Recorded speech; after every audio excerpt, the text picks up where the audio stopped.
The Birds are going back to the Super Bowl, following a 55-point offensive explosion by the NFL MVP and a quarterback who deserves everybody's apology. Plus, here are the Eagles are preparing to get back BG as early as today, exactly how Kellen called the game of his life on Sunday, and who Philadelphia will face for a chance at Super Bowl 59. I'm Thomas Mott. This is the Thomas Mott Show.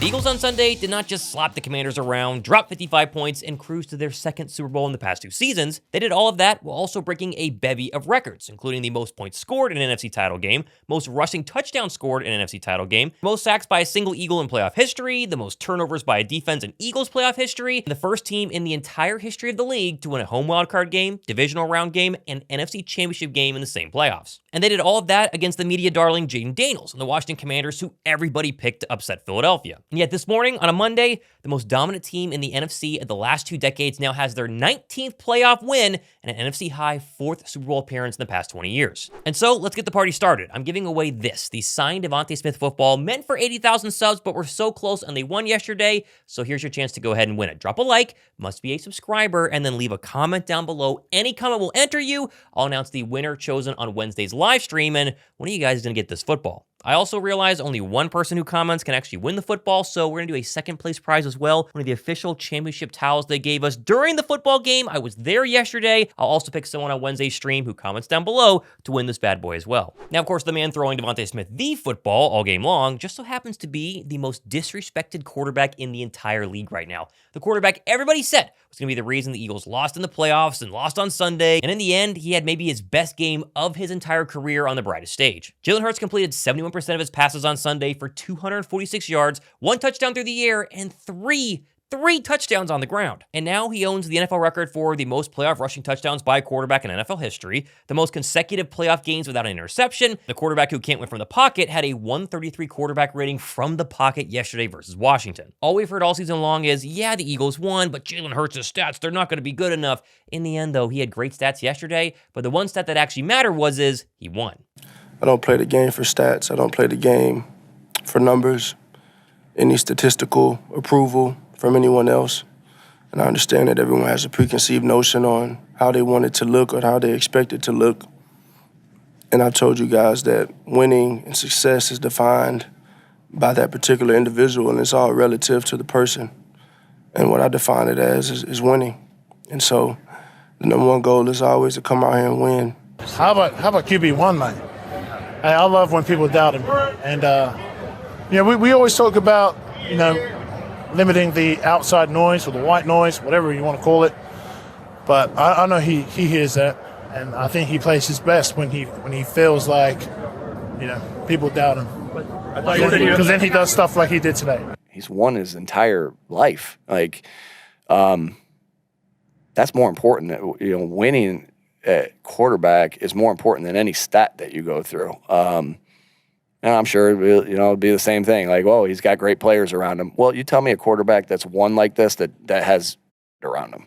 It don't happen. In 2 NFC title games plus a Super Bowl, Jalen Hurts now has 9 touchdowns and 0 interceptions. He has a 68% completion percentage. He's been to playoffs every single year he started in the National Football League, and now he's going to start in more Super Bowls already in his young career at 26 years old than Joe Burrow, Matthew Stafford, Aaron Rodgers, Dan Marino, Don McNabb, Drew Brees, and a whole host of other legends. Nick Sirianni just said it best. All this guy does is win. It's Josh Allen's regular season stats are incredible. Josh Allen lost yesterday. Jalen Hurts had great stats as well, but also won. And the game plan from Kellen, much maligned after last week, best of his season. The play calls were great, the route trees were incredible, the balanced pass and run, he was absolutely in his bag. No idea whose decision it was, but Jalen Hurts even said post-game they took some of the restrictions off this offense and let QB1 and the rest of the crew absolutely cook. What's it like playing for Coach Sirianni? Well, he's done a great job. I guess he let me on my straitjacket a little bit today. Oh, and speaking of cooking, how about Saquon Barkley? He has become the biggest home run hitting threat in recent NFL history. I mean, 3 total touchdowns on Sunday. He's less than 40 yards away from the all-time single-season plus playoff rushing record, 8 runs of 15 yards or more. He is an absolute lightning bolt and did it from just the first play. Saquon has taken the Eagles' offense from being really good to absolutely elite. Doesn't matter how many people you put in the box, Barkley and this offensive line are going to make you pay. And at this point in the season, after watching Josh Allen yesterday, if he's not your MVP, I just don't know what to tell you, man. I know who they don't give me a vote for MVP, but I know who my vote would. That's probably why they don't give me a vote, because I would vote for Saquon. But special performance, special player, special job by the entire group to make that play go, to start things off, and that was a good tone setter. Of course, that's why I came here. That's one of the first conversations I had with Howie. That's a conversation I had with my family, and like I said last week, came to Philly to be a part of games like this, and nothing better than a game where you can advance to the Super Bowl. So super excited about that. And obviously, when he does it early, it doesn't really matter who gets the party started. Just for us to gain some momentum as an offense and gain a rhythm, I'd say. Rhythm is the word. Gain our rhythm as an offense and keep going. Saquon Barkley is going to go down as one of the greatest offseason additions in NFL history, if not the greatest after this season, and he still has one more game to go to showcase the entire world why he's the MVP of the entire National Football League. Now, of course, Saquon and Jalen Hurts aside, we have to give Nick Sirianni a lot of credit. Not just yesterday, not just this season, but Nick Sirianni's entire tenure in Philadelphia. This goofy, loud, sometimes really annoying head coach that all of us have clowned on at one point during his career, well, he's now the only coach in the NFC to win 2 conference championship games in the last 40 years. He's 53-23 all-time in Philadelphia. He has the #1 winning percentage among any active head coach in the league. He's been in the playoffs all 4 seasons since taking the job. He has been absolutely phenomenal in Philadelphia. And again, all of us, including myself, we've ripped this guy at one point or another, whether it was last season, at points this season. I've called for Nick Sirianni's job in the past, and yet here we are again. It's undeniable how great he's been as a head coach. And his players love him. Like, watch this. This is Nick Sirianni FaceTiming Nakobe Dean after the game. Nakobe can't be at the game because he's rehabbing his knee. Serious love from the head coach to his players, and the players, they reciprocated it. Listen to Cam Jurgens after the win. Yeah, I really got to credit Coach Sirianni, the way he leads his team. He emphasizes connecting, being teammates, growing together, and when you got love for a team, you got love for your brothers, offense, defense, everybody's together.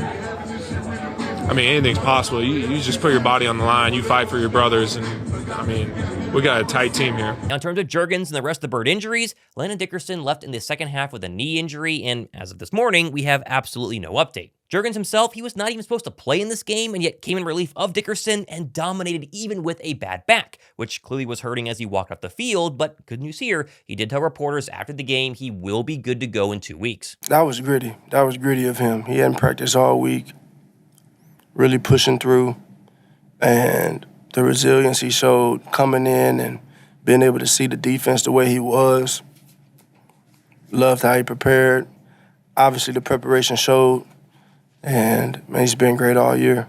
Oh, and staying with the guys being good to go, the Inquirer reported last night that Brandon Graham of all people, is expected to come off injury reserve sometime today and attempt to play in the Super Bowl 2 weeks from now, which is a potentially insane recovery timeline for a tricep injury that happened in late November, although he wouldn't confirm or deny the report last night, but I think the twinkle in his eye here tells me everything I need to know. You know what, man?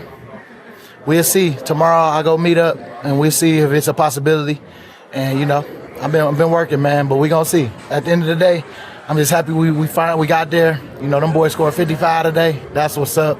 So that might be telling me something. What's the determining factor? You know what? We ain't really discuss all everybody been so hyped, and so we just gonna see what they saying tomorrow. And I'm with it regardless. Yes or no, don't matter. BG back on this Birds defense in a Super Bowl. That's as exciting as it gets. And speaking of the Birds defense, they bent a little bit on Sunday, but they never broke. They continued their knockout punching performance with 3 more turnovers and an all-around dominant defensive day once again against the media darling that was Jayden Daniels. Yes and no. I feel like we've been playing together this whole year, and guys have had to step up, myself included, and it's just we all just find a way to win. That's what mattered. Why are you guys so good at punching the football out? We practice it every week, man. It's a habit. The youngest defense in the entire NFL just went through a gauntlet of Green Bay and the Rams and Jayden Daniels and the Commanders and are now one win away from winning a Super Bowl with some of the most experienced guys in the league, all led by the great mastermind himself and the one and only assistant coach of the year. He's got to be Vic Fangio. This Bird defense can bend, but they really never break. And that was the theme, especially early on in this game on Sunday, as Jayden Daniels and the Washington Commanders went right down the field. Give it to them, some gutsy play calling early in this game until they decided to randomly take the foot off the gas on 4th and 2. They settled for a field goal, and I was completely shocked. Philly's foot stayed on the gas from play number 1. As the 8-man Commander front, the media was so worried about pregame, folded like a bad chair en route to Saquon's first home run of the day, one that Jalen Hurts, by the way, checked right into to get the Eagles into the perfect play call for number 26. I made an adjustment. It was had to get us situated, get us to the right play.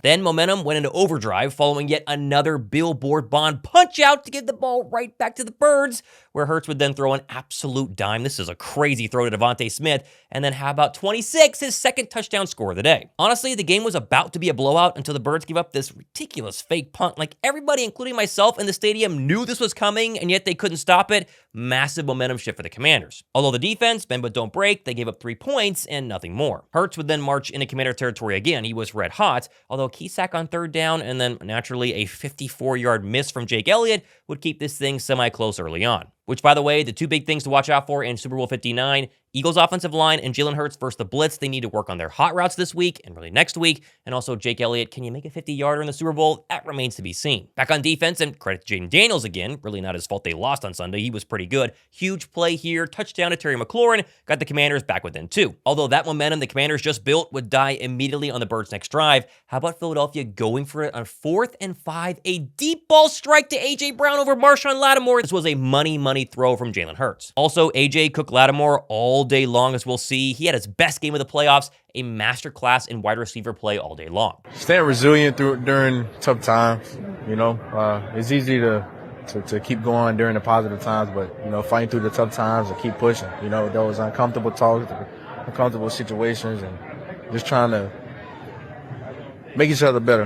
And, at times, it doesn't seem pretty, because nobody's like to be chewed out, but if a moment like this and for an opportunity like to want to come. Also, shout out to Marshawn Lattimore for this obvious pass interference call in the end zone, giving Philadelphia their first of many, as we'll see, tush-push attempts at the goal line, this one for a score. Oh, and A.J. Brown, he would clown Lattimore after that play and also force the penalty. Like, this is great stuff here. A.J. Brown was in Lattimore's head all game long. Then, unsung hero, how about Will Shipley? The day that he had, he would score later on, but this punch-out on the ensuing kickoff was absolutely insane. Shifts momentum again back to Philadelphia. This rookie, he has been incredible for the Birds on special teams. And then from my vantage point from the stands, how about this throw from Jalen Hurts to A.J. Brown? Another quick score. Philadelphia would have a massive halftime lead. And let me tell you, the link was absolutely on fire. In the second half, Philly's D-line, they would stay hot. How about Jordan Davis with the sack of Jayden Daniels here? But then just watch these next 3 plays from Jalen Hurts. Like this pass to A.J. Brown, fantastic. Perfect strike to Dallas Goedert down the sideline. And then, of course, a quick quarterback run for 6. I mean, this was literally Jalen Hurts' best game as a pro all season long and probably top 3 of his entire career. Daniels, though, would answer late in the 3rd quarter. How about a long touchdown drive capped off by a rushing touchdown of his own for 6? But after a failed Eagles 3rd down attempt, giving the ball back to the Commanders, the Bird linebackers would be at it again. Another punch out. This time, how about Oren Burks coming in for Nakobe Dean? He was incredible in the recovery by billboard Baun yet again. Saquon would then nearly hit another touchdown here. But then how about the wildest tush-push attempts in history as cheap shotter Frankie Louvu kept jumping off sides, the point that the refs actually revealed an NFL rule I've never heard of. They would simply award the Eagles a touchdown if the Commanders kept jumping off sides, which eventually, after like 5 minutes of actual game time, Philadelphia would score on the brotherly shove, as you knew that they would. And then how about Nolan Smith ensuing Commander drive, a 4th down sack? He has been on a nuclear run in the playoffs. He's now the Eagles' single-season playoff record sack holder and got the ball right back to the Birds. Saquon would add a rushing touchdown, which would be a hat trick, his 3rd of the day. Just a little sprinkle of MVP icing on his insane season cake. And then on the following drive, how about the acrobatic Quinyon Mitchell interception over Terry McLaurin to seal the deal on defense? That basically ended it, but we still had a Will Shipley mega run into the red zone, followed by a Kenny Pickett garbage time handoff touchdown to Will Shipley to not only give the rookie his first playoff touchdown, but also secure the 50-burger, and that was all she wrote. Another NFC title game in Philadelphia, another offensive avalanche that sends the Birds back to the Super Bowl, which, as we know now, will be a rematch of Super Bowl 57 and the heartbreaking loss to, yet again, the Kansas City Chiefs. Obviously, we're going to talk about the Chiefs a lot more in the coming days and weeks. Today is more of a recap of what happened yesterday. Personally, though, I wanted Kansas City. Buffalo would have been the easier win, but the ability to avenge what the Chiefs did 2 years ago and that wild Super Bowl 57 heartbreaking loss for Philadelphia, nothing would be sweeter, and I cannot be more hyped for the two teams to go at it. Oh, and for what it's worth, little stat here, Super Bowl 39, Philadelphia lost to the Patriots by 3. Super Bowl 52, they beat the Patriots. Super Bowl 57, they lost to the Chiefs by 3. What happens next? I'll leave that up to you. I was in Philadelphia for the game yesterday. It was unbelievable. I went to the NFC Title Game in 2022. That was super fun. This one was 10x more fun. The explosive plays, Jalen Hurts balling out, the weather was great. It was as electric of a stadium probably I've ever been in my entire life. We had a great host in terms of our tailgate. Mike and Lamb always hook us up with the best Eagles tailgate pregame. Ran into a bunch of you guys like Chan, taking a bunch of pictures. It was fun meeting everybody during the game, after the game, before the game. Just an unbelievable experience, guys. The fact that Philadelphia has won 3 home playoff games against 3 teams that all the media picked against us. No one picked us against Green Bay. The Rams were for sure going to upset us. Oh, Jayden Daniels is red hot. We've blown out basically every single team. This offense, this defense, this team, it's one of my favorites in all of Philadelphia history. Now, as mentioned, plenty more stuff happening the next couple of days and weeks, including, of course, this, the giveaway of the Devontae Smith 80,000 subscriber football giveaway. All you got to do is be sub, drop a like, and comment down below. I will pick somebody from the comment section of today's show for this, plus, of course, the Eagles official towel that I got yesterday. It's all going to happen during the live stream on Wednesday. Just can't wait to cover the Birds, man. Go Birds. Enjoy today. I cannot wait to read you guys' comments. I'm Thomas Mott. Still reeling from a late night getting back yesterday, but as pumped as I can be, Thomas Mott, this has been the Thomas Mott Show.